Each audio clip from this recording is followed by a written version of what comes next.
اللہ کے ولیوں کو نہ کوئی خوف ہے اور نہ ہی کوئی غم. انہیں نہ کوئی کس بات کا خوف ہے نہ کسی بات کا غم ہے. غمگین تو ہم ہو جاتے اگر کوئی چیز نہ ملے, اگر کوئی نقصان ہو جائے تو پھر غمگین ہم ہو جاتے ہیں. مگر جو اللہ کا ولی جس نے سب کچھ چھوڑ دیا ہے اللہ کے لیے, سب کچھ فنا کر دیا ہے, اس کی زندگی فنا ہی ہوتی ہے, اس کو کس بات کا غم ہو, وہ غم نہیں کھاتا. یہاں تک کہ اولاد کا انتقال ہو جائے وہ غم نہیں کھاتا, وہ غم نہیں کھاتا. کوئی بہت بڑا نقصان ہو جائے وہ غم نہیں کھاتا. اللہ اکبر. اسی طریقے سے اسے کسی بات کا خوف بھی نہیں ہوتا. حکومت کیا کہیں گی, بادشاہ کیا کہیں گا, یہ کیا کہیں گے, وہ کیا کہیں گا. وہ جو حق بات ہوتی ہے وہ رکھ دیتا ہے, جو حق بات ہوتی ہے وہ رکھ دیتا ہے. اس سے کوئی مطلب نہیں ہوتا مجھے کوئی کیا کہے گا, نہ میں اس سے ڈروں گا, میں اس سے ڈروں گا, نہ لوگ کیا کہیں گے, وہ کیا کہیں گا, مالک کیا کہیں گا, فلانا کیا کہیں گا. اس کو کسی بات سے لینا دینا نہیں ہوتا, کیونکہ وہ ایک ایسی جماعت ہے ان کو نہ کسی بات کا خوف ہوتا ہے نہ کوئی غم ہوتا ہے. اللہ کے ولیوں کے مختلف درجات ہیں, میں نے آپ کو پہلی بار میں کہہ چکا ہوں. ابدال ہے, اوتاد ہے, کتب ہوتے ہیں, غوث ہوتے ہیں. مگر ان میں ایک ایسی بھی کیٹیگری آتی ہے جسے مجذوب کہا جاتا ہے, جسے مستان کہا جاتا ہے, جنہیں دیوانہ کہا جاتا ہے. یہ مجذوب جو ہوتے ہیں, یہ جو مجذوب جو لفظ ہے, یہ کوئی مرتبہ نہیں, یہ کوئی رتبہ نہیں ہے, یہ ایک کیفیت ہوتی ہے. یہ کیفیت ہوتی ہے, ایک حال ہوتا ہے. مجذوب یہ ایک حال ہوتا ہے جو جذب سے بنا ہے. جب جذب سے کوئی ہم جذب اختیار کر لے, کوئی دھن, تو اس جس دھن میں وہ رہتا ہے, تو مجذوب جو ہوتا ہے اس کی ایک الگ کیفیت ہے. ان میں کتب بھی ہوتے ہیں, ان میں ابدال بھی ہوتے ہیں. تو مجذوب کی الگ الگ قسمیں ہوتی ہیں, الگ الگ قسمیں. انہیں بھی الگ الگ قسم کے مجذوب پائے جاتے ہیں. مجذوب کسے کہتے ہیں, جیسے کہ میں نے کہا جس کو ہوش نہیں رہتا, یا پھر جو نیند میں ہوتا ہے, یا پھر جس کی عقل فنا ہو گئی ہو, جو پاگل ہو گیا ہو, اس کے اوپر شریعت کے احکام اٹھا لیے جاتے ہیں. اگر وہ کوئی خلاف شرع کام کرے کوئی گناہ نہیں لکھا جاتا, اس لیے کہ وہ اس حال میں نہیں ہے جیسے تم ہو, کیونکہ وہ اس کی عقل اب فنا ہو چکی ہے, یا پھر وہ اب نیند میں ہے, یا پھر وہ بے ہوش ہے. تو اللہ اکبر. تو مجذوب جو ہوتا ہے وہ اللہ کی محبت میں اتنا گم ہو جاتا ہے کہ اس کی عقل فنا ہو جاتی ہے. عقل کی کیا بات, وہ ساری دنیا کو فنا کر دیتا ہے, اپنے آپ کو فنا کر دیتا ہے. وہ رہتا ہی نہیں, بس اللہ کی یاد میں گم ہو جاتا ہے. اتنا گم ہو جاتا ہے کہ اس کی عقل بھی فنا ہو جاتی ہے. تو ہم ان کو گستاخی کی بنا پر پاگل نہیں کہتے معاذ اللہ رب العالمین, ہم انہیں مجذوب کہتے ہیں, تو اللہ اکبر. اس لیے کہ وہ بے شک جس طریقے سے ایک عام انسان دنیا کی یا پھر کسی کی فالتو محبت میں اگر کوئی پاگل ہو جاتا ہے وہ پاگل ہے, وہ کوئی دنیاوی حادثے سے پاگل ہو جاتا ہے وہ پاگل ہے, اس لیے کہ وہ دنیاوی پاگل ہے. مگر جو اللہ کی راہ میں گم ہو جاتے ہیں اور عقل فنا ہو جاتی ہے, ان کے لیے یہ الفاظ ہم استعمال نہیں کرتے. اکابرین نے انہیں مجذوب کہا ہے, یہ واقعہ, یہ ٹاپک میں نے اس لیے لیا اس لیے کہ اتوار کے دن حضرت بابا سیلانی رحمت اللہ تعالی کا عرس پاک ہے. سبحان اللہ. اتوار کے دن بابا سیلانی رحمت اللہ تعالی ان کا عرس پاک ہے. اور حضرت بابا سیلانی ہوئے, بابا تاج الدین ہوئے, حضرت موسیٰ سہاگ جن کا احمد آباد میں مزار پاک ہے, بہلول دانا ہوئے, یہ جو سارے بزرگ آتے ہیں یہ مجذوب, یہ مستان ہوتے ہیں. تو حضرت بابا سیلانی بھی انہی بزرگوں میں سے ہیں. مگر میں نے کہا کہ مستانوں کی مجذوبیت کی الگ الگ قسمیں ہوتی ہے. جیسے کوئی آدمی پاگل ہوتا ہے, کوئی بہت زیادہ پاگل ہو جاتا ہے, کوئی تھوڑا سا کم رہتا ہے. تو مجذوبیت کا بھی ایک الگ الگ حال ہوتا ہے, کوئی بہت زیادہ ہوتا ہے, کوئی کم ہوتا ہے. تو ہوتا کیوں ہے, جیسے کہ اگر یعنی محبت الہی کا ان کے اوپر اتنا لوڈ آ جاتا ہے, یعنی وہ اللہ کے عشق میں اتنے غرق ہو جاتے ہیں اور پھر وہ لوڈ سنبھال نہیں پاتے. کسی منافق نے کہا تھا کہ واہ واہ, یا پھر یعنی ان کو کیا نبی کے دل میں جو خدا کا عشق تھا, خدا کی محبت تھی, تو پھر نبی کو تو کبھی ایسا نہیں ہوا اور آج ان مجذوبوں کی بات کرتے ہیں تو کیا ان مجذوبوں نے اتنی محبت کر لی خدا سے کہ اتنا لوڈ آ گیا کہ نبی بھی نہیں کر پایا؟ معاذ اللہ رب العالمین، اس کا یہ مطلب نہیں ہے۔ دیکھیے، ایک ہوتا ہے گلاس، ایک ہوتی ہے بالٹی، ایک ہوتا ہے گلاس، ایک ہوتی ہے بالٹی۔ اگر بالٹی میں تم نے پانی ڈالا، آدھی بالٹی بھر گئی، پھر بھی وہ خالی ہے۔ اب گلاس میں پانی ڈالا، فل ہو گیا، اب وہ لوڈ سنبھال نہیں پا رہا ہے۔ بات سمجھ رہے ہیں آپ؟ تو گلاس میں پانی فل ہو گیا، پورا پانی بھر گیا، کوئی بھی جگہ باقی نہ رہی۔ اب بالٹی میں جو ہے آدھا پانی ہے، آدھی بالٹی ہے، پھر بھی بالٹی خالی ہے۔ اب کوئی بے وقوف یہ کہے گا کہ گلاس بھرا ہے، بالٹی خالی ہے، تو گلاس میں سب سے زیادہ پانی، بالٹی میں کم ہے۔ ارے وہ کیپیسٹی کو دیکھنا چاہیے، بالٹی کی جو کیپیسٹی وہ زیادہ ہے، پانی گلاس سے زیادہ ہے۔ گلاس میں جو پانی ہے اس سے کئی گنا زیادہ بالٹی میں ہے، پھر بھی بالٹی خالی ہے، کیونکہ بالٹی بکیٹ میں جو ہے نا، وہ بکیٹ کی بالٹی کی جو کیپیسٹی بہت بڑی ہے، تو گلاس سے کئی گنا زیادہ پانی ہونے کے باوجود بھی اس کے اوپر لوڈ نہیں آیا، اس کے اوپر لوڈ نہیں آیا۔ مگر گلاس جو ہے وہ چھوٹا ہے، اس کی کیپیسٹی کے حساب سے وہ گلاس میں پانی بھر گیا، لوڈ آ گیا۔ حضور اکرم صلی اللہ تعالی علیہ وسلم جیسی محبت، یعنی ان کے دل میں خدا کی محبت اتنی ہے، کسی شخص میں، کسی نبی میں بھی نہیں۔ اس لیے کہ سب سے اولا و اعلیٰ ہمارا نبی، سب سے بالا و والا ہمارا نبی، تو سب سے زیادہ محبت اگر خدا کی اس کے دل میں ہے تو ہمارے آقا صلی اللہ تعالی علیہ وسلم۔ تو جو مجذوب ہوتے ہیں تو وہ لوڈ نہیں سنبھال پاتے۔ مگر میں نے یہ بھی کتاب میں پڑھا ہے کہ ایک مرتبہ حضور اکرم صلی اللہ تعالی وسلم اللہ کی راہ میں اپنے تھوڑا سا ہوش کھو بیٹھا تھا، اور حضرت عائشہ صدیقہ رضی اللہ تعالی عنہ کو پہچان نہیں پا رہے تھے۔ حضرت عائشہ صدیقہ رضی اللہ تعالی عنہ گھبرا گئی، سرتاج، اے میرے شوہر، اے میرے سرتاج، اے آقا صلی اللہ تعالی وسلم، اے مالک و مختار، آپ کو ہو کیا گیا؟ آقی تو کون؟ تو یہاں تک میں نے کتاب میں پڑھا، تو بس وہ چند لمحے کے لیے تھا، وہ چند لمحے کے لیے تھا۔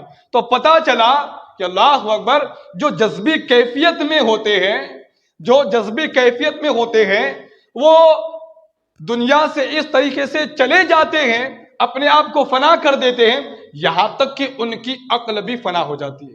اب آپ بتاؤ، جس کی عقل فنا ہو گئی ہے، اب کیا تم ان کے اوپر حکم لگائیں گے کہ یہ نماز نہیں پڑھ رہا ہے، یہ نہیں کر رہا ہے، یہ روزے نہیں رکھ رہا ہے، یہ نہیں کر رہا ہے؟ تو مجذوب جو ہوتا ہے، شریعت کے احکام اٹھا لے جاتے ہیں۔ بڑا پیارا ٹاپک ہے، بہت ہی غور سے سنیے آپ حضرات، غور سے سنیں گے تو رہنمائی پائیں گے، ورنہ ایسا ٹاپک میں نے چنا ہے، اگر دھیان بھٹک گئی تو گمراہ بھی ہو سکتے ہو۔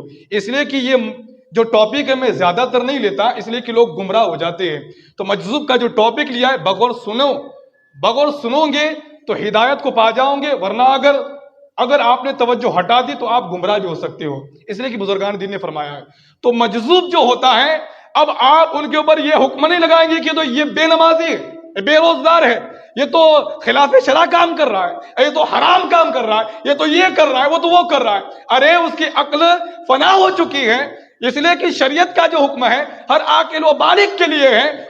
یہاں تک کہ میرے حضور نے فرمایا، اگر کوئی نیند میں بھی بڑبڑا کے اٹھے اور اس کو نیند میں سے اس نے کوئی کفری جملہ بک دیا ہو، تب بھی اس کے اوپر کفر کا حکم نہیں لگتا ہے، تو یہ تو مدہوش ہو گئے ہیں۔ اللہ اکبر، اب کوئی یہ حکم نہیں لگا سکتا، معاذ اللہ رب العالمین۔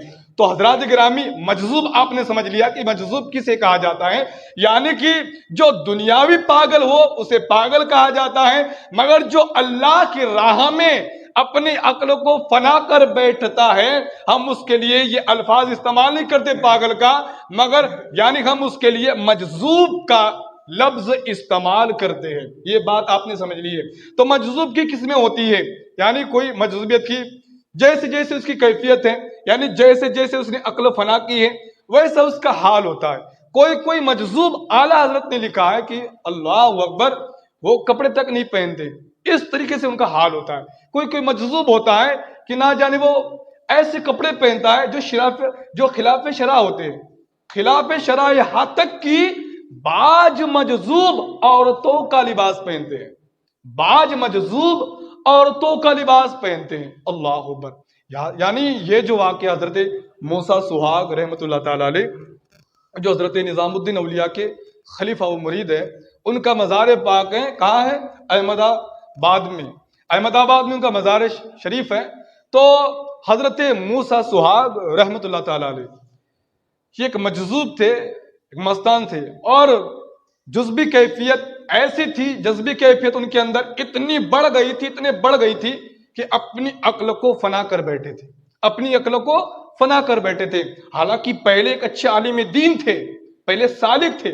یعنی ایک سالک اولیاء کرام کی جماعت ہوتی ہے، ایک مجذوب اولیاء کی جماعت ہوتی ہے.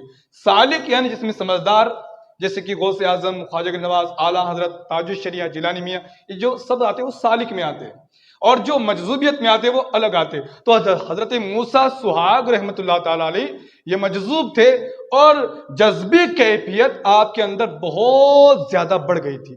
تو آپ نے عورتوں کا لباس پہنا تھا، یہاں تک کہ آپ چوڑیاں پہن کر گھومتے تھے، چوڑیاں پہن کر گھومتے تھے. تو لوگ ان کو پاگل دیوانہ کہتے تھے. ایسے کو کیا کرتا ہے، لوگ دھکے دے کے نکال دیتا ہے، کوئی بھگا دیتا ہے. تو ایک مرتبہ ایک اللہ کے ولی تھے، عالم دین تھے. تو کوئی ان کے پاس آیا کہ حضرت جی بارش نہیں ہو رہی، آپ دعا کر دیجئے. کہا کہ جاؤ موسیٰ سہاگ کے پاس جاؤ. کہا کہ ان کے پاس جائے، موسیٰ سہاگ کے پاس جائے، ہم آپ کے پاس آئے، آپ بہت بڑے عالم دین ہیں، آپ پرہیزگار ہیں، متقی ہیں. کہا کہ دعا جو بارش جو ہے نا انہی کی دعا سے ہوں گے، ان کے پاس چلے جاؤ. اب وہ گئے. کہا کہ بابا جی، کہا کہ بابا جی نہیں جوگن کہو. کہا کہ جی ہمیں یعنی ہم پریشان ہیں، بارش نہیں ہو رہی ہے، تو آپ دعا کر دیجئے. اب انہیں لگا کہ یہ ہاتھ اٹھائیں گے، دعا کریں گے. انہوں نے ایک پتھر اٹھایا. انہوں نے کیا کیا، گئے اور ایک پتھر اٹھایا. وہ سب دیکھ رہے بھی کیا کرتے ہیں. پتھر اٹھایا اور کہنے لگے بارش برساتا ہے یا تیری سہاگ کی چوڑی توڑوں. اتنا کہنا تھا، بارش برسنے لگ گئی. سبحان اللہ. بارش برساتا ہے یا تیری سہاگ کی چوڑی توڑوں، اتنا جملہ کہنا تھا، بارش برسنے لگ گئی. اللہ اکبر. لوگ حیران ہیں. تو ایک مجذوب ہوا کرتے ہیں. ایک مرتبہ بارش اتنی ہونے لگی کہ بہت ہونے لگی، بارش ہونے لگی. کہا کہ بارش بند کر دیجئے، بارش بند کر دیجئے. تو اللہ اکبر. تو پھر کیا ہوا، انہوں نے ان کی چندری لی اور دھونے لگ گئے، چندری دھونے لگ گئے. اور پھر باہر جا کے جیسے کہ ہم کپڑے سکھاتے ڈال دی. اب بارش برس رہی ہے اور انہوں نے چندری ڈال دی. کہا کہ کیا تو میری چندری سوکھنے نہیں دے گا. اتنا کہنا تھا کہ دھوپ آ گئی. سبحان اللہ. دھوپ آ گئی. تو یہ جو مجذوبی کیفیت ہوتی ہے وہ الگ ہوتی ہے. مجذوب بنا نہیں جاتا، مجذوب بنا نہیں تو پھر دیکھیے بڑا آسان کام میں نماز بھی معاف ہو جائے گی، روزے بھی نہیں رکھنا پڑیں گے، داڑھی بھی نہیں رکھنا پڑیں گے، کچھ بھی نہیں. یہ کیفیت ہوتی ہے. ہاں، مجذوب بننے کی کوشش مت کرنا. مجذوب ایک الگ کیفیت ہوتی ہے. ہم یعنی کوششوں سے ہم بے شک ہم اللہ کے ولی بن سکتے ہیں، متقی پرہیزگار بن سکتے ہیں، مگر جس کو جانی جو اللہ کی راہ میں غرق ہو جاتا ہے، اپنی عقل کو فنا کر دیتا ہے، تو وہ کیفیت حاصل ہو جاتی ہے. آج اگر ہم سب کو ہی کہیں گے کہ یہ بھی مجذوب ہے، وہ بھی مجذوب، جو بھی دروازے پہ مجذوب ہے، گاؤں میں کوئی آ گیا وہ بھی مجذوب ہے، تو مجذوب ہے یا نہیں ہے تمہیں کیا لینا دینا. قیامت کے دن سوال نہیں ہوگا کہ بھائی گاؤں میں وہ آدمی آیا تھا تو نے مجذوب کیوں نہیں کہا تھا. ایسا کوئی سوال نہیں ہوگا. حضور مفتی اعظمین فرماتے ہیں مجذوب کے پاس نہ بیٹھا کرو. جملے سنے میرے، میں نے کہا کہ میری تقریر کو آج کا ٹاپک بڑا الگ ہے، اس لیے تقریر کو بغور سنیں. حضور مفتی اعظمین نے کیا فرمایا، مجذوبوں کے پاس نہ بیٹھا کرو، مجذوب کے نقش قدم پر نہ چلا کرو، مجذوب کے پاس نہ بیٹھا کرو، مجذوب کے نقش قدم پر نہ چلا کرو. ہم سالک جو اولیاء کی جماعت ہوتی ہے، سالک ولیوں کے نقش قدم پر چلو. قرآن کریم کی جو آیت آئی ہے کہ سچوں کے ساتھ ہو جاؤ، تو بے شک اس سالک کے بارے میں ہے کہ ان کے ساتھ ہو جاؤ، ان کے ساتھ رہو، ان کے نقش قدم پر چلو، انہیں فالو کرو. مجذوب کے بارے میں نہیں ہے. یہاں تک کہ فرمایا ہے مجذوب سے دور بھاگو. کیا فرمایا ہے، مجذوب سے دور بھاگو. یہاں تک کہ جب میں نے کتاب پڑھی، حضور مفتی اعظم فرماتے ہیں قریب رہوں گے یہ سوچ کر کہ فیض ملے گا، فیض نہیں بلکہ نقصان، یہاں تک کہ تمہارا ایمان بھی برباد ہو سکتا ہے. کیا فرمایا حضور مفتی اعظم نے جملے، یہ اگر تم سمجھتے ہو کہ فیض ملے گا، فیض تو بہت دور کی بات ہے، کیونکہ ان کی جگہ خطرے سے خالی نہیں ہے. ارے فیض تو بہت دور کی بات ہے، ایمان غرق ہونے کا اندیشہ ہے. ان کے پاس ایمان غرق ہونے کا اندیشہ ہے، اس لیے کہ وہ ہوش میں نہیں ہے، تو ہوش میں ہے. وہ ہوش میں نہیں ہے، تو ہوش میں ہے. تو اللہ اکبر، کہیں ایسا نہ ہو کہ ہم ان کے نقش قدم پر چلے اور ان کو ہم فالو کریں. اللہ اکبر. تو ان کی ایک کیفیت ہوتی ہے. تو بعض جو مجذوب ہوتے ہیں وہ الگ الگ، تو جیسی جیسی ان کے اندر جذبہ کی کیفیت ہوتی ہے ویسا ویسا ان کا مرتبہ بھی رہتا ہے اور ویسا ویسا ان کا حال بھی ہوا کرتا ہے. تو یہ مجذوب ہوا کرتے ہیں جو انہیں ایک کلندرہ مزاج ہوا کرتا ہے. تو حضرت بابا تاج الدین رحمۃ اللہ تعالی، حضرت بابا سیلانی رحمۃ اللہ تعالی، یہ جو مجذوب ہے، مگر میرے خیال سے ان کے اندر جو ہے بابا تاج الدین یعنی یہ سالک بھی پائے جاتے ہیں، یہ مجذوب بھی پائے جاتے ہیں. کبھی کبھی ایسا ہوتا ہے کہ ایک ولی کے اندر دونوں پائے جاتے ہیں، سالکیت بھی پائی جاتی ہے، مجذوبیت بھی پائی جاتی ہے ایک اللہ کے ولی کے اندر. یعنی کبھی کبھی وہ اس حال میں رہتا ہے کہ مجذوب بن جاتا ہے، کبھی کبھی اس حال میں ہوتا ہے کہ سالک بن جاتا ہے. تو میرے خیال سے شاید بابا تاج الدین اور بابا سیلانی رحمۃ اللہ تعالی ان کا یہ حال ہوگا. اب یہ لوگ کیا کرتے تھے، کلندرہ مزاج والے ہوتے تھے، یہ اپنے سر کے بال منڈا ڈالتے تھے، یہ سر پہ بال نہیں رکھتے تھے. اب خالی میں شاید کے طور پر بول رہا ہوں، میں بھی پوری گارنٹی کے ساتھ نہیں بول سکتا یہ بات. تو ہو سکتا ہے جیسے کہ میرے آقا نے فرمایا کہ تم میرے کسی صحابی کے نقش قدم پر چلو، کسی ایک صحابی کے بھی نقش قدم پر چلے تم بھلائی تک پہنچ جاؤ گے. اور پھر اللہ کا ولی جو ہوتا ہے وہ بے شک کسی نہ کسی صحابی کے نقش قدم پر ہی ہوتا ہے. اب وہ صحابی کی باتوں کو ایسے فالو کرتا ہے، ایسے نقش قدم پر چلتا ہے کہ ان کی چھوٹی چھوٹی باتیں تک نہیں چھوڑتا. اور زیادہ تر جو کلندرہ مزاج رکھتے ہیں وہ حضرت علی کے نقش قدم پر ہوتے ہیں. سبحان اللہ. تو حضرت علی رضی اللہ تعالیٰ عنہ اپنے سر کے بال منڈاتے تھے، لیکن میں یہ شاید کے طور پر کہہ رہا ہوں. تو حضرت علی جو ہیں یہ سر کے بال منڈایا کرتے تھے، اپنے سر پر بال ہی رکھتے تھے. کسی نے کہا تھا کہ اے علی تم زلفیں نہیں رکھتے، علی تم زلفیں نہیں رکھتے، اس لیے کہ حضور کی زلفیں تھی، حضور کی زلفیں ہوا کرتی تھی. علی تم زلفیں نہیں رکھتے. تو حضرت علی نے کہا کہ میں نے سنا ہے کہ اگر چوتھائی سر کا مسح کرنے پر ایک بال بھی اگر سوکھا رہ جائے، چھوٹ جائے تو وضو نہیں ہوگا، اور اگر وضو نہیں ہوگا تو نماز نہیں ہوگی. تو میرا جی ڈرتا تھا کہیں ایسا نہ ہو کہ میرا ایک بال چھوٹ جائے. اللہ اکبر. حضرت علی کو دیکھو تو میں ڈرتا تھا. تو میں ڈرتے ڈرتے میں نے سوچا کہ یار اگر بال ہی نہ رہے تو میں اس سے تو ہمیشہ کے لیے چھوٹ جاؤں گا. اسی طریقے سے میں نے بال رکھنا ہی چھوڑ دیا. اللہ. ایک یہ بھی بات ہو سکتی ہے، یا پھر دوسری بات یہ کہ اللہ کے ولی جو ہوتے، میرے حضور نے فرمایا جن کو دیکھ کر خدا یاد آ جائے، تو ان کے جو چہرے ہوتے بہت ہی نورانی ہوتے، بہت ہی خوبصورت ہوتے ہیں. مگر کوئی ہماری محبت میں مبتلا نہ ہو جائے تو وہ اپنے آپ کی خوبصورتی کو چھپاتے تھے. تو کیسے چھپاتے تھے؟ کوئی پھٹے پرانے کپڑے پہنتا تھا تو کوئی سر منڈا لیتا تھا، کوئی سر منڈا لیتا تھا. آج ہم کیا کرتے ہیں کہ کوئی میری محبت میں مبتلا ہو جائے تو بن ٹھن کے نکلتے ہیں. انوار شریعت میں ہے سرما بھی زینت کے لیے لگانا حرام ہے، یعنی زینت کے طور پر اس نیت سے لگانا، سرما لگاؤں گا تو بڑا خوبصورت لگوں گا، گلیوں میں گھوموں گا، اس نیت سے لگانا سرما بھی حرام ہے. اس نیت سے لگاؤ کہ میرے، یہ حضرت موسیٰ علیہ السلام کی سنت ہے. سبحان اللہ. اس نیت سے اگر لگایا جائے کہ میرے حضور نے لگایا، اس نیت سے لگایا جائے کہ بزرگان دین نے لگایا، تو بے شک اس نیت سے اگر لگاتے ہو تو بہت اچھی بات ہے. اس نیت سے بھی نہیں کہ آنکھوں کی جلن ختم ہو جائیں گی، پھلنا ہو جائے گا، اس نیت سے نہیں. جو بھی عمل کرے، حضرت فاروق اعظم سے پوچھا تھا جب آپ پتھر چوم رہے تھے، کون سا پتھر؟ سنگ اسود جو کعبہ شریف میں ہے، وہ جو ہے جنت سے آیا ہے. حضرت فاروق اعظم کو جب چومتے ہوئے دیکھا تو کسی صحابی نے پوچھا کہ آپ یہ پتھر کیوں چومتے ہو؟ آپ کے پاس تو بہت سارے جملے ہوں گے نا، یہ جنت سے آیا ہے، فرشتوں نے لایا ہے، مگر کیا جواب دیا تھا؟ جواب یہ نہیں دیا تھا جنت سے آیا، یہ خالی ایک ہی جواب دیا تھا کہ بس یہ میرے حضور نے چوما ہے تو میں چومتا ہوں، یہ میرے نبی نے چوما ہے تو میں چومتا ہوں. دوسرا کوئی جواب نہیں دیا تھا. تو پھر ہو سکتا ہے کہ وہ کلندرہ مزاج رکھنے والے جو مجذوب ہیں وہ اس طریقے سے یعنی اپنے سر کے بال منڈاتے ہو سکتا ہے، یا پھر شاید، ورنہ پھر مجذوبی کا جو حال ہے وہ خود جانے کہ اللہ اکبر، کہ ایک مجذوب اپنا حال خود یعنی وہ جان سکتا ہے، دوسرا نہیں جان سکتا وہ کس حال میں ہے. حضرت موسیٰ علیہ السلام کے زمانے میں بھی ایک مجذوب تھا. حضرت موسیٰ علیہ السلام کے زمانے میں ایک مجذوب تھا. وہ مجذوب یعنی اللہ کی یاد میں اپنے عقل کو فنا کر بیٹھا تھا. تو وہ اس نے کیا کیا؟ ایک پتھر لیا اور پتھر کو نہلا رہا تھا. حضرت موسیٰ علیہ السلام آئے تو وہ کیا بول رہا تھا؟ اے میرے اللہ، اب میں تجھے نہلا رہا ہوں، تو بہت گندا ہو چکا ہے، تو ایسا ہو چکا ہے، تو ایسا۔ اب یہ جملے کتنے کفری، کتنے خطرناک ہے، ایمان برباد ہو سکتا ہے۔ موسیٰ علیہ السلام نے سنا کہ ارے باپ رے، اتنے خطرناک جملے! اس کے اوپر غصہ ہوئے، اس کو ڈانٹا۔ رب قدیر نے کہا کیوں ڈانٹا؟ اے موسیٰ، میرے بندے کو کیوں ڈانٹا؟ کہا کہ مولا وہ کفری جملے بول رہا ہے۔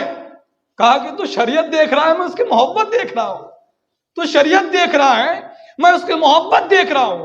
اس نے اپنی عقل کو فنا کر بیٹھا ہے، وہ اپنی عقل کھو چکا ہے، تو مجذوب وہ ہوا کرتا ہے۔ اللہ اکبر۔ تو حضرات گرامی، انہیں کہا جاتا ہے ایک مجذوب۔ تو مجذوب جو ہوتا ہے، تو بے شک اگر اس کے پاس ہم بیٹھے، اگر وہ کہہ دینا، یعنی اس کا جو کانٹیکٹ ہوتا ہے ڈائریکٹ خدا سے ہوتا ہے، وہ کہہ دے کہ جا تیرا بیڑا پار ہے، تو پھر تیرا بیڑا پار ہے۔ اگر وہ کسی جذبی کیفیت میں ہے، اور پھر کیا ہوتا ہے، اگر کوئی محبت میں آڑے آ جائے تو آدمی پھر اسے بھی کچھ نہ کچھ بول دیتا ہے، کچھ نہ کچھ بک دیتا ہے۔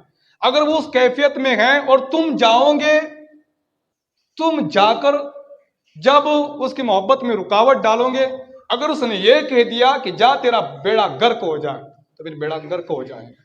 اگر اس نے کچھ کہہ دیا تو پھر وہی ہو جائے گا، اس لیے کہ اس کا تو اسی لیے کہا گیا ہے فیض پانے کے لیے سالک ولی کے پیچھے گھومو، مجذوب کے پیچھے نہیں۔ اگر تمہیں کچھ حاصل کرنا ہے تو سالک ولیوں کے نقش قدم پر چلو، مجذوب کے نقش قدم پر نہیں۔ اگر تمہیں تلاش کرنا ہے تو سالک ولیوں کو تلاش کرو، مجذوبوں کو نہیں۔ اور اگر آ بھی جائے تو یہ گمان کہ پھر یہ کرنا کہ وہ مجذوب ہوں گا، یہ ہوں گا، وہ ہوں گا، اس میں بھی پڑھنا نہیں۔ اور زیادہ اگر وسوسے اگر خیال آتے تو زیادہ اگر خیال آنے لگے تو پھر زیادہ خیال شیطان لاتا ہے، زیادہ خیال یہ شیطان لاتا ہے۔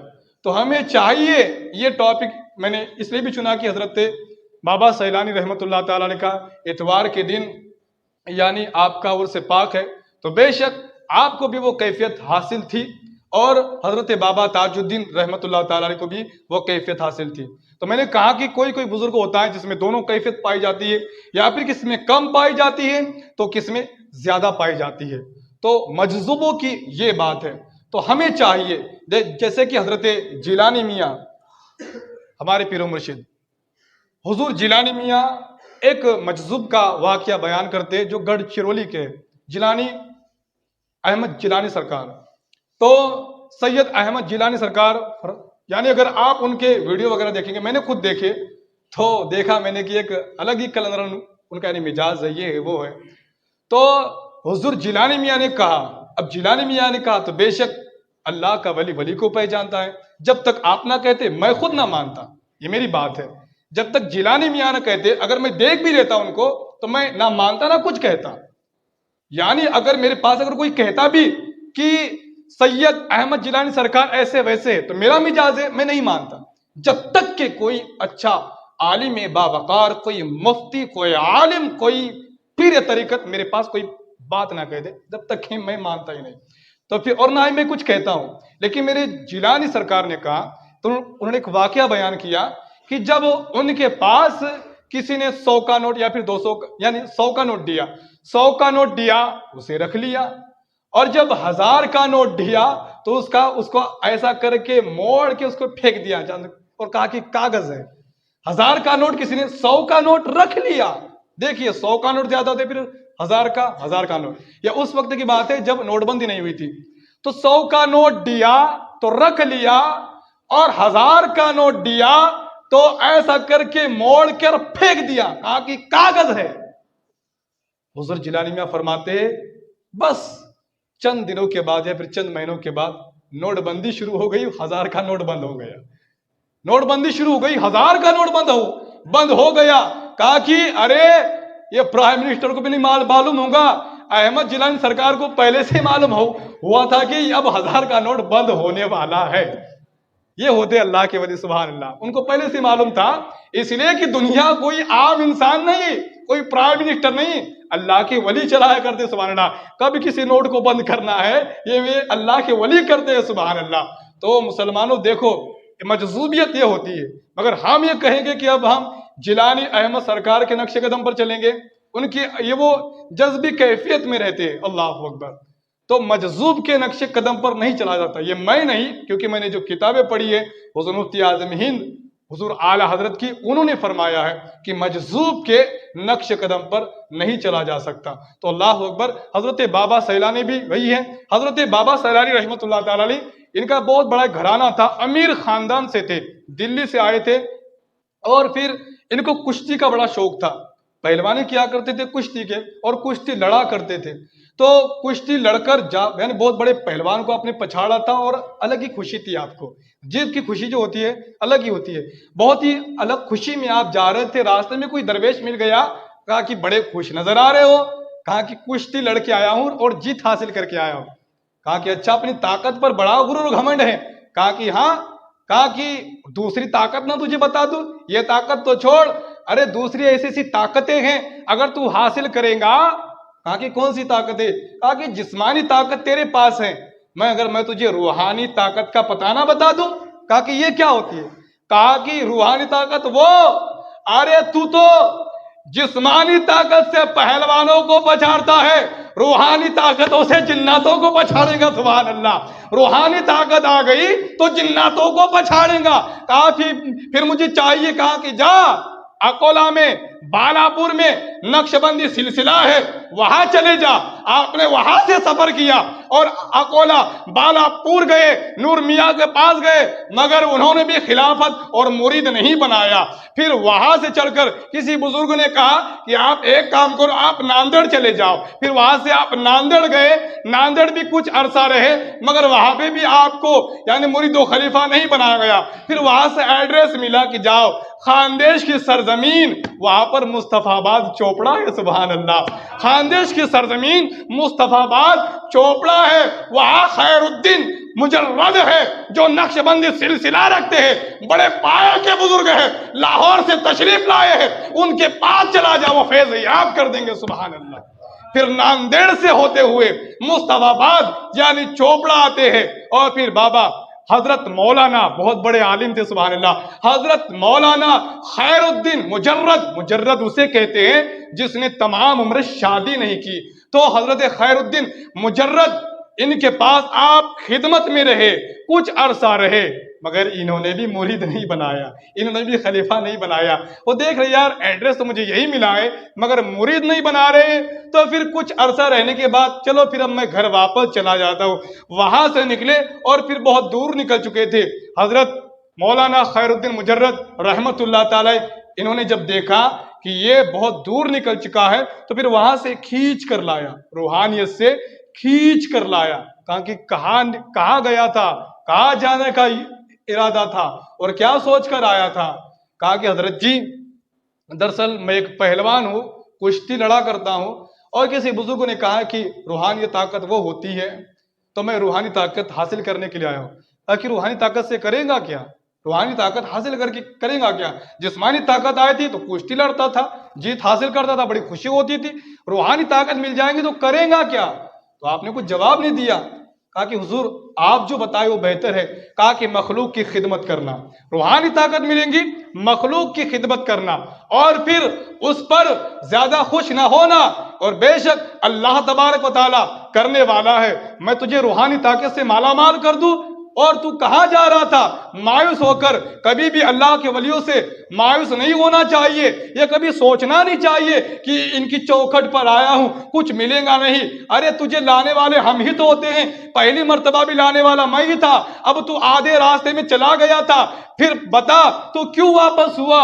کہا کہ میں واپس اس لیے ہوا کہ گھر جاؤں گا پھر کیا کروں گا، چلو اور ایک مرتبہ آ جاتا ہوں. کہا کہ چپ کر، بس میری روحانیت تھی جو تجھے کھینچ کر لایا. اللہ اکبر. اتنا کہنا تھا پھر آپ مرید بنا لیتے ہیں، خلیفہ بنا لیتے ہیں، اور کہتے ہیں کہ جا بیٹا اب مخلوق کی خدمت کر، اب مخلوق کو سنبھال. اور پھر وہاں سے جاتے، پھر آپ یعنی جو سیلانی ہے اس جنگل میں آپ پہنچتے. وہ بہت بڑا گھنا جنگل تھا اور بہت خطرناک درندے رہا کرتے تھے، لوگ جایا نہیں کرتے تھے. بابا سیلانی کی کوئی اس وقت شہرت نہیں تھی، مگر اللہ اکبر کوئی اکا دکا آدمی اگر پہنچ جاتا تھا، اور اگر کوئی درندے کی یعنی شیر کی چیتے کی اگر کوئی آواز سن لیتا تھا تو حضرت بابا سیلانی اس کی مدد کیا کرتے تھے. لوگ پوچھتے تھے آپ شیروں کو ڈرتے نہیں ہیں؟ کہا کہ ان سے میں ڈروں؟ ارے میں تو ان کو چائے پلاتا ہوں. سبحان اللہ, میں تو ان کو چائے پلاتا ہوں. دیکھو وہ شیروں کو بھی چائے پلاتے ہیں. سبحان اللہ. تو حضرت بابا سیلانی یعنی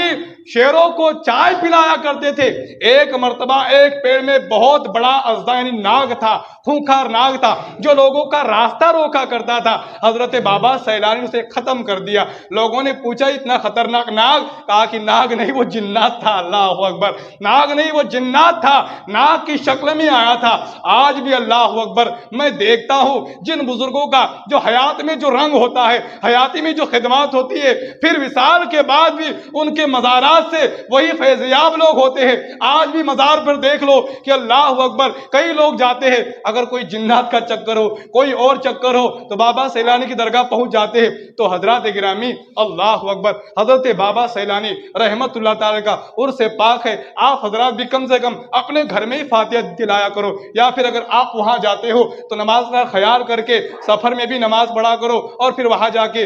اس لیے یہ بات کہہ رہا ہوں, کچھ لوگ مزارات تو گھوم لیتے ہیں, نمازیں یعنی نمازیں نہیں پڑھ پاتے. تو جتنا ہو سکے سفر میں بھی نماز پڑھتے پڑھتے جائیے. کہنا یہ ہے کہ مزار پر بھی جائے تو نماز پڑھتے پڑھتے جائے. اللہ اکبر. میں جب پہنچا تھا حضور وارث پاک جہاں دیوا شریف میں ان کا مزار پاک ہے, یہ بھی ایک مجذوب ہے. اللہ اکبر. لوگ کہتے ہیں وارث پاک نماز نہیں پڑھتے تھے, مگر جب میں نے وہاں پر مسجد تھی اور مسجد میں اردو میں اس طرف سے عربی میں لکھا ہوا تھا حضور وارث پاک کے ارشادات, جب میں نے وہ ارشادات پڑھنا شروع کیے, حضرت وارث پاک فرماتے ہیں جو بے نمازی ہے وہ ہماری مریدیزمی سے ہٹ گیا, بے نمازی ہمارے یہاں سے ہٹ جائے, بے نمازی مجھ سے دور ہو جائے. اللہ اکبر. جب میں نے وارث پاک کے ارشادات پڑھے تو مجھے پتا چلا ان لوگوں کو نمازوں سے کتنی محبت تھی. اللہ اکبر. حضرت وارث پاک کے پاس ایک آدمی آیا مرید ہونے کے لیے, فرمانے لگا بابا میں آپ کا مرید ہونا چاہتا ہوں مگر میری ایک شرط ہے. اللہ اکبر. بابا نے کہا ارے واہ, پیر شرط بتاتا ہے, آج تو مرید شرط بتا رہا ہے, بتا بھائی تیری شرط کیا ہے؟ کہا کہ میں بہت بڑا شرابی ہوں, آپ کا مرید بننا چاہتا ہوں. کہا کہ ہاں شرابی ہے, میرا مرید بننا چاہتا ہے, شرط کیا ہے؟ کہا کہ شراب نہیں چھوڑوں گا, مرید بنوں گا لیکن شراب نہیں چھوڑوں گا, مرید بنوں گا لیکن شراب نہیں چھوڑوں گا. بابا نے کہا کہ تیری شرط مجھے منظور ہے, تیری شرط مجھے منظور ہے. ارے باپ رے, اس کی تو یعنی خوشی کا ٹھکانہ نہ رہا. بابا مرید بھی بنا لیں گے اور شراب بھی دھوم سے پیوں گا, بابا مرید بھی کر لیں گے, بیعت بھی کر لیں گے, شراب کی بوتل بھی لے کر گھوموں گا. کوئی کہہ دے ذرا, میں کہہ دوں گا کہ بابا سے اجازت لے کر آیا ہوں. کہا کہ بابا نے کہا میری بھی ایک شرط ہے. کہا کہ جی بتائیے یہ کیا؟ میں تو 1000 اس بوتل کے صدقے 1000 شرطیں آپ کی قبول کر لوں گا, یہ بوتل کے صدقے 1000 شرطیں بھی ہو. کہا کہ نہیں 1000 نہیں, خالی ایک ہی ہے. تیری ایک شرط ہے تو میری بھی ایک شرط ہے. کہا کہ کیا ہے؟ کہا کہ شراب میرے سامنے مت پینا. کہا کہ بس اتنی سی بات ہے, ہاں شراب ہے میرے سامنے مت پینا. بابا نے مرید کر لیا, مرید کیا, گھر پہ گیا. گھر پہ جانے کے بعد جیسے ہی بوتل کھولی دارو کی, بابا سامنے ہے. میں نے کہا نا میرے سامنے مت پینا, میں نے کہا میرے سامنے مت پینا. وہی بوتل رکھ دیتے ہیں. کہا کہ یار بابا کب گھر پہ, یعنی گھر پہ بھی آ گئے, چلو آج میں خانے میں جاتا ہوں. میں خانے میں جاتا ہے, دارو کی بوتل کے ساتھ جام ہاتھ میں ہے. بابا کہتے میں نے کہا نا میرے سامنے مت پینا. کہا کہ بابا میں خانے میں پہنچ گئے. اللہ اکبر. میرا تو پیچھا نہیں چھوڑ رہے. جب وہ کہیں آڑے جاتا ہے, تنہائی میں جاتا ہے, حضرت وارث پاک سامنے ہے. کہا کہ آپ تو میرا پیچھا نہیں چھوڑ رہے. کہا قیامت تک نہیں چھوڑوں گا. اللہ اکبر. قیامت تک نہیں چھوڑوں گا. کہا کہ میری بھی شرط تھی کہ میرے سامنے مت پینا. کہا کہ بابا آپ تو ہر وقت میرے سامنے رہتے, آج سے دارو کی بوتل ہی چھوڑ دیتا ہوں, دارو پینا ہی چھوڑ دیتا ہوں. اللہ اکبر. یہ ہوتے اللہ کے ولی, سبحان اللہ. اس وقت سے اس نے دارو پینا چھوڑ دی, سچا اور پکا نمازی بن گیا. ہم کب چھوڑیں گے, کب نمازی بنیں گے کیا معلوم. اللہ اکبر. شاید ہم بھی اس خیال میں ہیں کوئی وارث پاک آ جائے, وارث پاک تو نہیں ملتا, کوئی اور ہی مل جاتا ہے اور ڈبا کے چلا جاتا ہے. اللہ اکبر. تو کسی اچھے اگر وارث پاک نہیں ملتا ہے تو وارث پاک کے واقعات سن لیا کرے. اگر واقعات نہیں ملتے, یعنی اگر کوئی اچھا عالم دین ہو تو ان سے ولیوں کے واقعات اس نیت سے سنا کرے کہ بے شک اب میں بھی ان کے نقش قدم پر چلوں گا. مگر کس کے؟ جو سالک ولی ہوتے ہیں ان کے نقش قدم پر چلا جاتا ہے، مجذوب جو ولی ہوتے ہیں ان کے نقش قدم پر نہیں چلا جاتا، یہ بات خیال رکھے۔ اور اگر آ بھی جائے تو ان کے آگے پیچھے گھومنا یہ خطرے سے خالی نہیں ہوتا ہے۔ تو اگر وہ مجذوب ہے نہیں بھی ہے، اس لیے جملہ کی آج ایسے لوگ یعنی زبردستی کے مجذوب بن رہے ہیں، اللہ اکبر، اللہ کی پناہ۔ تو حضرات گرامی ایسے سے بھی ہمیں بچنا چاہیے۔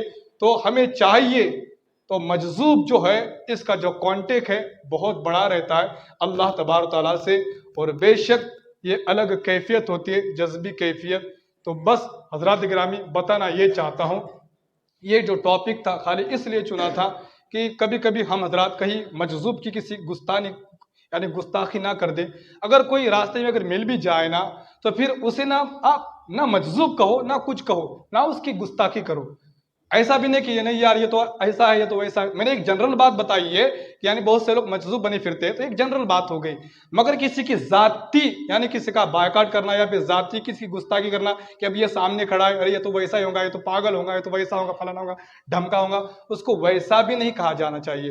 اور اگر ایسا تو پھر ایسا بھی نہیں کہ نہیں یہ مجذوب ہے، اس کو مجذوب بھی کہو، اگر میں نہیں مانتا تو مجھے بھی زبردستی مناؤ کہ نہیں تو کہے اور ان سے فیض ملے گا، اللہ اکبر۔ تو ہمیں چاہیے کہ حضور مفتی اعظم ہند نے جو بتایا ہے، اور بے شک حضور مفتی اعظم ہند جو مفتیوں کے مفتی ہے، مفتیوں کے سردار ہے، تو حضرت کے جملے کتنے کیسے ہوں گے اگر ہم ولیوں کی بات کو سنتے چلیں گے تو اللہ اکبر۔ تو ایک ولی نے ہی بتایا ہے، حضور مفتی اعظم ہند نے ہی۔ تو حضور اعلیٰ حضرت بے شک مجذوبوں کی یعنی آپ بڑی تعظیم بھی کیا کرتے تھے، وہ اعلیٰ حضرت تھے، اور بے شک اعلیٰ حضرت جانتے تھے کہ اب یہ کس کیفیت میں ہے اور کب اس کے پاس جانا چاہیے۔ تو جو بڑے بڑے اولیاء کرام ہوتے ہیں وہ مجذوب کی کیفیت کو بھی جان لیتے ہیں۔ تو اللہ اکبر، کسی مجذوب کا انتقال ہوا تھا اور حضور تاج الشریعہ رحمۃ اللہ تعالیٰ علیہ کا وہاں پر جلسہ تھا، تو وہ مجذوب جو تھا یعنی وہ اس حالت میں یعنی ان کا انتقال ہوا تھا کہ اس کے جو انگ تھا، جو اس کا بدن تھا، ایک دم سکڑ چکا تھا یعنی ہاتھ پاؤں، تو غسل دینے میں بھی تکلیف ہو رہی تھی، غسل صحیح طریقے سے یعنی اس طریقے سے یعنی ایک پوٹلی بن گئی تھی، اس مجذوب کی ایک پوٹلی بن گئی تھی، ہاتھ پاؤں ایک دم سکڑ چکے تھے۔ تو اللہ اکبر، حضور تاج الشریعہ رحمۃ اللہ تعالی کے پاس جب یعنی آپ کا وہاں پر جلسہ تھا، آپ کی آمد تھی، تو آپ کے کان پر یہ بات ڈالے کہ حضرت ایسا ایسا معاملہ ہے، آپ ذرا چلیے تو، اللہ اکبر، آپ ذرا چلیے تو یعنی وہ لوگ کئی گھنٹوں سے، یہاں تک کہ میری معلومات کے مطابق 1-2 دن بھی شاید گزر گیا تھا، تو حضور تاج الشریعہ وہاں پہنچے۔ وہاں پہنچنے کے بعد اب وہ میت ہے مگر اللہ کا ولی مرتا نہیں ہے، اب میت کے کان میں کچھ کہا اور حضور تاج الشریعہ نے کہا کہ اب اس کو غسل دے دو۔ سبحان اللہ۔ غسل دینے کے لیے جب ہاتھ پاؤں جب لمبے کرنے لگے تو جو ہاتھ پاؤں کئی آدمی سے لمبے نہیں ہوتے تھے، وہ اب ایٹومیٹک اچانک اپنے آپ وہ ہاتھ پاؤں ایک دم پوری میت سیدھی کی سیدھی ہو گئی۔ تو سارے مریدین، سارے بڑے بڑے علامہ دیکھ کر حیران ہیں۔ جب نماز جنازہ حضور تاج الشریعہ نے پڑھایا، سبحان اللہ، نماز جنازہ جب حضور تاج الشریعہ نے پڑھایا، اس کے بعد پھر حضور تاج الشریعہ سے پوچھا کہ ہم کئی گھنٹوں سے یا پھر 1-2 دن سے اس میت کے ہاتھ پاؤں ہم لمبے کر رہے تھے مگر میت سیدھی نہیں ہو رہی تھی، آپ نے کیا کیا؟ اور ہم نے دیکھا کہ آپ نے کان میں کچھ کہا کہ وہ مجذوب تھے۔ تو میں نے اس کے کان میں کہا اب فکر کرنے کی ضرورت نہیں ہے، جنازہ میں ہی پڑھاؤں گا۔ سبحان اللہ، فکر کرنے کی ضرورت نہیں ہے، نماز جنازہ میں ہی پڑھاؤں گا۔ اتنا کہنا تھا کہ میت نے اپنے ہاتھ پاؤں سیدھے کر دیا۔ اللہ اکبر۔ دیکھیے حضرات گرامی، مجذوب بھی جانتے یعنی اس دور کے مجذوب بھی جانتے کہ یہ حضور تاج الشریعہ ہے۔ سبحان اللہ، اللہ اکبر۔ مجذوب کا جو